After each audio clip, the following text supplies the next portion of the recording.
He's been called the worst director of all time, certainly one of the most eccentric. Edward D. Wood Jr., he was a rebel who made movies in Hollywood, but outside of the Hollywood filmmaking establishment. He independently produced his own movies, wrote, directed, and sometimes even starred in them.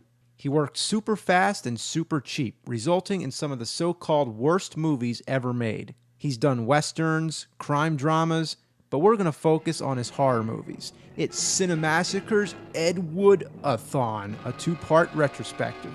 First on our list is Glen or Glenda from 1953. No, it's not exactly a horror movie, but it's so fucked up you might as well call it one. It was produced by George Weiss with original intentions to make a biopic about Christine Jorgensen, a woman who was originally a man, the first publicly known sex change. Ed Wood was hired to write and direct, but completely changed the whole idea, making it a semi-autobiography about himself and his desire to dress in women's clothes. He stars in the movie under the name Daniel Davis. He was able to cast his idol, horror star Bela Lugosi, whose name is synonymous with Dracula. At this time, unfortunately, he was addicted to morphine and his career was in the gutter, but Ed Wood managed to get him back on the screen. He's even top billed. But his way of utilizing him is totally bizarre, but brilliant at the same time. Basically, he sort of plays a godlike character who narrates what's going on while mixing together test tubes and surrounded by skeletons. So this means that Lugosi is seen and heard throughout a good portion of the film, even though we have no idea what purpose he has there. And all they needed to do was just film him one time sitting in a chair. For that, it was practical and kind of clever. However, the narration he's given makes no sense.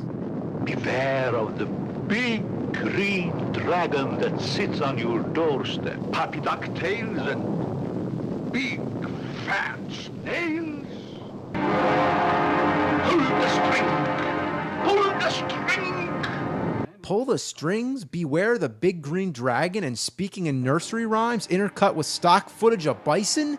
But Lugosi does his usual fine job delivering these ridiculous and cryptic lines. But the strangest part of all is a 15-minute nightmare scene involving a devil, random people acting like idiots, a woman being whipped on a couch, and very bizarre striptease dances, all cut to reaction shots of Lugosi and Ed Wood.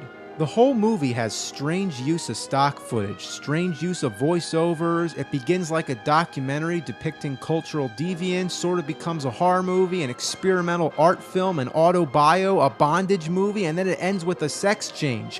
What the fuck kind of twisted piece of crap is this? But at least it succeeds in telling a story. What Ed Wood made was a very personal and bold movie asking the world to accept those who deviate from the norm. Even though it's a totally disjointed mess, it could easily pass as an art house film. Believe me, in that category, I have seen worse. The rating seems pointless, but from a general standpoint, I give it 1 puppy dog tail out of 5. But for ambition, it gets at least 3. Next up, Bride of the Monster from 1956. This was Ed Wood's first monster movie. It begins with a stormy credit sequence with a scary old house. Classic. Bela Lugosi stars as a mad scientist, Dr. Vornoff, who's experimenting with atomic rays to create an army of mutant men to take over the world. It's as cliché as it gets. It's Lugosi's last speaking role, and he at least has a lot of lines. I will perfect my own race of people. A race of atomic supermen which will conquer the world. There's also a moment where he does this weird hypnosis thing with his hands, which is a tribute to White Zombie, which obviously Ed Wood was a fan of. He has a lab assistant named Lobo, played by Swedish wrestler Tor Johnson, who spends the whole time lumbering around, grunting, and taking plenty of abuse from Lugosi. The protagonist and all supporting actors are real boring, but there's the silly cop Kelton, played by Paul Marco, who says, "Yes, sir," constantly. Yes, sir. There's 2 particular sets that are kind of interesting. There's a laboratory set, which is extremely cheap by most standards, and there's a dark room in the house which has a crooked picture frame in the background and a staircase leading to nowhere. It resembles the German expressionist classic, The Cabin of Dr. Caligari. But how about the monster? Well, the poster shows Lugosi, making it seem that he's the monster. Also, you can say Lobo's the monster, but then there's the octopus. The doctor keeps it in a large tank, which is actually a lake. You see stock footage of a real octopus underwater cut to a fake rubber octopus attacking people. First of all, the two shots don't even match at all. And the rubber octopus doesn't even move. The actors are doing all the work. So it's one of the worst monsters ever seen.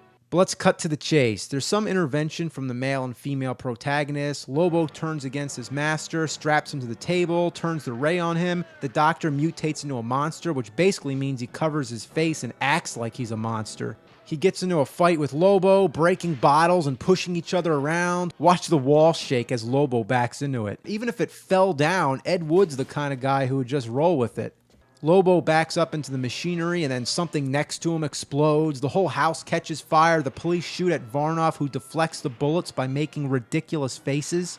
Then they roll a boulder and they send him into a lake where he's attacked by his own octopus and then struck by lightning, which causes an atomic explosion. Wow.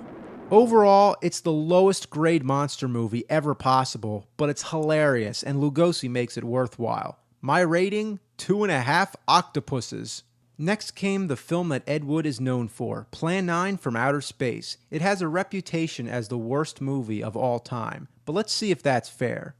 The plot involves aliens who try to take over the world by resurrecting the Earth's dead, but they only resurrect 3 zombies and that's it. One is played by TV horror hostess Vampira. She looks pretty creepy, and she kills people by wiggling her fingers. The second ghoul is supposed to be Bela Lugosi, even though Lugosi had passed away before the movie was made. Before, Ed Wood shot silent footage of Lugosi wandering around in a cemetery in his Dracula cape, originally intended for another film. He incorporated these shots into Plan 9, and then he got his wife's chiropractor to fill in the role by covering his face with the cape. Even though his true identity is concealed and credited as Bela Lugosi in his final film, you can still tell that he's taller and he looks nothing like him. Watch this. Here you have the real Lugosi, real cemetery at daylight. Cut to fake Lugosi, fake cemetery at night. It might be the most bewildering contrast of bad juxtaposition ever in a film. There's also a scene where he's attacking someone and he stops to adjust his cape. Not to mention, constantly covering your face with a cape is not scary, and it's super cliche. Even Abbott and Costello made fun of that sort of thing in Abbott and Costello Meet Frankenstein, and that was almost 10 years before Plan 9 was released. Then there's Tor Johnson playing a police officer who can't act for the love of fuck. Okay, Inspector, what are you going to do? Look around a little. What did he say? So of course he gets killed by the 2 ghouls because they're both standing on opposite sides of him. Clearly there's no other direction he could possibly run, and what they do to him isn't even clear. He comes back as the 3rd and last zombie, which is hysterical because he gets stuck trying to come out of the grave. His face became a popular Halloween mask. How flattering. He also knocks people out by slapping them on their shoulders. The movie begins with an introduction by psychic Criswell, and it makes no sense at all. Future events such as these will affect you in the future. He also narrates over most of the movie, which further nails down the surreal tone. And that's the best way to describe it. It's just a surreal atmosphere. The cemetery scenes were shot in a studio and appear dark as night, but most of the exteriors were shot during the day, so the whole movie constantly shifts from day to night. But let's talk about the flying saucers. It's been debated for years whether they're paper plates or hubcaps, but most sources say that they were plastic models from a hobby shop. They're always wobbling around, and sometimes you can even see the strings. They even cast shadows on the backdrop sometimes. And the mothership looks like a pogo ball. It was shaped like a huge cigar. I don't know what kind of drugs you have to be on to see a flying saucer as a cigar. The gravestones are also pathetic. You can see the stands at the bottom, and sometimes the actors bump into them, causing them to wobble slightly, and in one instance, they actually knock them over. Look at that. Ed Wood was so fast, he would shoot up to 30 scenes in a single day. Should have called him Fast Eddie, and rarely he would ever do a second take of anything. There's also something that maybe isn't very important at all, but I've never heard it mentioned, so I just figure I'll ask. What the hell is wrong with that fence in the background? It's like all screwed up. There's also an infamous cockpit scene. Yeah, they're supposed to be in a plane, but it's just a flat wall with a shower curtain. Supposedly one of the actors can be seen reading over the script, and there's a shadow of a boom mic which appears for a second or two. The aliens look just like regular humans, and the one behaves like a little kid. You see? You see? Your stupid minds. Stupid! Stupid! But what's funny is that this comes out of nowhere. It happens right after he gives this intellectual speech about how they're trying to stop the people of Earth from inventing a bomb that can destroy the whole universe. So the movie actually has an anti-war message, and for that, there is at least a lot of passion involved. Ed Wood tried his best, and he should be applauded for at least getting the movie made. So there's no way in hell it really is the worst movie of all time. I've seen plenty worse. And one thing that it is not is boring. It has an entertainment value and a cult fan base which celebrates it to this very day. It's been colorized, and there's even a remake in the works scheduled for release to coincide with its 50th anniversary. Plan 9 from Outer Space is the essential so bad it's good movie. My rating, fuck it, I give it 4 flying saucers.